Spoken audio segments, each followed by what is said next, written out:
ಜೈ ಚಿದಂಬರ. ನಾವಿವತ್ತು ಕುಂಭಕೋಣಂನ ಕುಂಬೇಶ್ವರಂ ದೇವಾಲಯಕ್ಕೆ ಬಂದಿದ್ದೀವಿ. ಇದು ಶಿವನ ದೇವಾಲಯ, ಪ್ರಾಚೀನ ಹಿಂದೂ ದೇವಾಲಯವಾಗಿತ್ತು.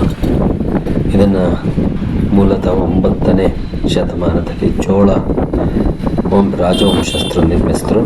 ತದನಂತರ ವಿಜಯನಗರ ಸಾಮ್ರಾಜ್ಯ ಮತ್ತು ಮರಾಠ ನಾಯಕ್ ಆಡಳಿತಗಾರರು ಇದನ್ನು ವಿಸ್ತರಣೆ ಮಾಡಿದರು. ಪುರಾಣಗಳ ಮೂಲಕ ಇಲ್ಲಿ ಬರೋದೇನೆಂದರೆ, ಪವಿತ್ರ ಮಡಿಕೆ ಅಂದರೆ ಕುಂಭ. ಬ್ರಹ್ಮದೇವರು ಎಲ್ಲ ಸೃಷ್ಟಿಯ ಬೀಜನ ಈ ಮಡಿಕೆ ಒಳಗೆ ಹಾಕಿರ್ತಾರಂತೆ. ಕುಂಭಕೋಣ ಅಂತ ದಂತಕಥೆ ಹೇಳುತ್ತೆ. ಆ ಮಡಿಕೆ ಬ್ರಹ್ಮಾಂಡದ ಕುಂಭಕೋಣ ಪ್ರವಾಹದ ನಂತರ ಇಲ್ಲಿ ಬಂದು ನಿಂತ್ಕೊಳ್ತು. ಆ ನಿಂತ್ಕೊಂಡಾದ್ಮೇಲೆ ಶಿವನು ಮಡಿಕೆ ಮೇಲೆ ಬಾಣ ಪ್ರಯೋಗಿಸಿ ದೈವಿಕ ಅಮೃತ ಮತ್ತು ಜೀವ ಬೀಜಗಳನ್ನ ಅದು ಕುಂಭಕೋಣ ಪಟ್ಟಣಕ್ಕೆ ಅದರ ಹೆಸರನ್ನು ನೀಡಿತು. ಚೆಲ್ಲಿದ ಅಮೃತ ಸ್ಥಳೀಯ ಮಹಾಮಹಂ ಕೆರೆಯನ್ನು ತುಂಬಿದೆ. ಮಹಾಕೊಳ ಅಂತ ಏನು ಹೇಳ್ತೀವಿ, ಅದನ್ನು ತುಂಬಿದೆ ಅಂತ ನಂಬಲಾಗಿದೆ.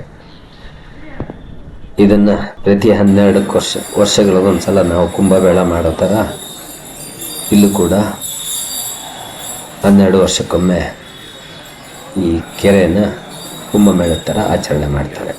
ರಾಜಗೋಪುರದ ಎತ್ತರ 125 ಅಡಿ, 9 ಅಂತಸ್ತಿನ ಬೃಹತ್ ಮುಖ್ಯ ಗೋಪುರನ ಒಳಗೊಂಡಿದೆ. ಇಲ್ಲಿ ಪ್ರಧಾನ ದೇವರು ಆದಿಕುಂಬೇಶ್ವರರು, ಶಂಕುವಿನ ಆಕಾರದ ಲಿಂಗ ಇದೆ. ಇಲ್ಲಿ ಅವರ ಪತ್ನಿ ಮಂಗಳಾಂಬಿಕೆ ಅಂದರೆ ದೇವಿ ಮಂಗಳಾಂಬಿಕೆ ಅಮ್ಮನ್ ಇದ್ದಾರೆ. ಮಂಟಪಗಳು 27 ನಕ್ಷತ್ರಗಳು, 12 ರಾಶಿ ಚಕ್ರ ಚಿಹ್ನೆಗಳ ಕೆತ್ತನೆಗಳನ್ನು ಪ್ರದರ್ಶಿಸುವ ವಿಶಿಷ್ಟವಾದ ಪಟ್ಟಿ ಮಂಟಪ ಮತ್ತು ನವರಾತ್ರಿ ಸಭಾಂಗಣನ ಬೇಗ ಹೊಂದಿದೆ. ಎಂದಿನಂತೆ ನೀವುಗಳು ನಮ್ಮ ಕಡೆ ನೋಡಿಪ್ಪ, ಒಂಚೂರು ವಿಡಿಯೋ ನೋಡ್ದಂಗೆ ಲೈಕ್ ಕೊಡಿ, ಕಾಮೆಂಟ್ ಮಾಡಿ, ಸಬ್ಸ್ಕ್ರೈಬ್ ಮಾಡಿ. ಮಹಾಕೊಳಂ please.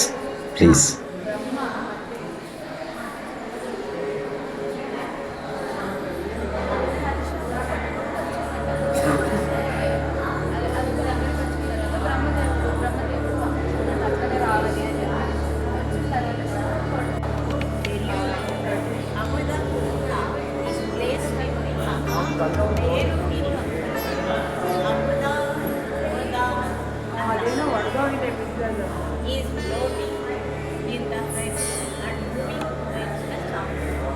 Oh, don't get it. The flex subsidy. The coconut mango leaves.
ಮಹಾಕುಳಂ ದೇವಸ್ಥಾನದ ಕೊಳ.